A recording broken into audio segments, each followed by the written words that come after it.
Joining me now, immigration expert and news anchor from Mega TV, Elvira Salazar. Good to see you, Elvira. Thank you for having me again. So, Republicans say Puerto Rico should be permanently exempted from the Jones Act. What do you say? Oh, absolutely. I think so, because that way the economic prosperity will come back to an island that needs it. You know, Puerto Rico was, before Hurricane Maria, was in bankruptcy. And there was this federal board that was supervising, 6 months ago it started, the bankruptcy laws restructuring plan. And that board is meeting tomorrow, Friday, and they need to sort of lessen or make more benevolent the terms of the bankruptcy plan. Let me ask you something. You have a rescue plan for Puerto Rico. What is your idea? I want to hear it. Well, I'm not an economist, but I know Puerto Rico during the 60s and the 70s, they had this wonderful U.S. tax code, Proposition 936, which any Puerto Ricans that are listening to me, the people that know about it, will be very familiar, because that code allowed the big pharmaceuticals and the big U.S. companies to go and set up shop there and absorb the labor, the Puerto Rican Well, it labor basically made Puerto Rico a tax haven, right? Absolutely. So companies did not have to pay any income taxes. So your idea is, you know what? Puerto Rico should be a tax haven like Ireland is. Absolutely. And then allow all these great American companies that need a lot of labor-intensive work to go and set up shop again. And then that will be able to, Puerto Ricans, we're talking about 3.5 million people. They have a 12% unemployment rate. That's huge. 12%. That's big. 40% of Puerto Ricans are on some type of welfare aid. We don't need that either. So they need to get a job in order to pay the bondholders. So you're saying go back to the 60s and 70s when it was tax-free for companies to be there. That's why the big guns and the drug industry, Pfizer, Amgen, they all moved in there back to Eli Lilly, right? They were all there in an area called Carolina, very close to San Juan, the capital. And Puerto Rico was heaven.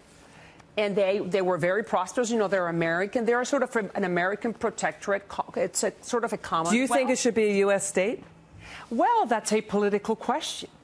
And Puerto Ricans are very proud of their Puerto Rican nationality, but at the same time, they know that they're on the U.S. umbrella. They like it. Some may not like it that much, but they know that that's the best status they can hope for today. And so, but what happened with that tax-free law back? I think it was the governor, you said at the break, Governor Rosello's father got rid of the tax exemption for Puerto Rico? Because there was this political movement, 25, 30 years ago, started with a lot of strength.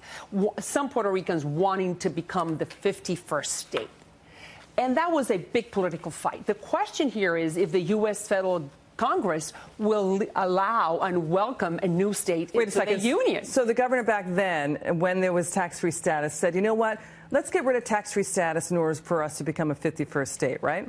More or less. More or less. Put it in simple terms, because since at that hour they wanted to prove to the U.S. Congress that they really wanted to be part of the family. So then this son could not have privileges that the other sons didn't have. So why don't you run for Congress and get it done? No.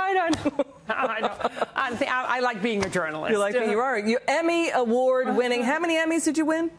5. Wow. And you had an interview with Castro, right? Yes, that was the only one that was given to the devil.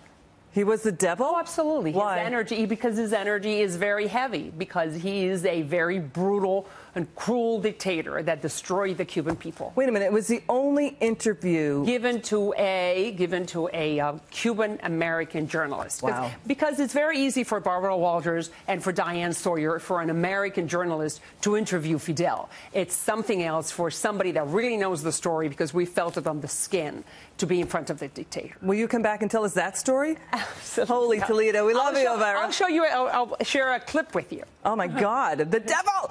Elvira, we love you. Come back soon.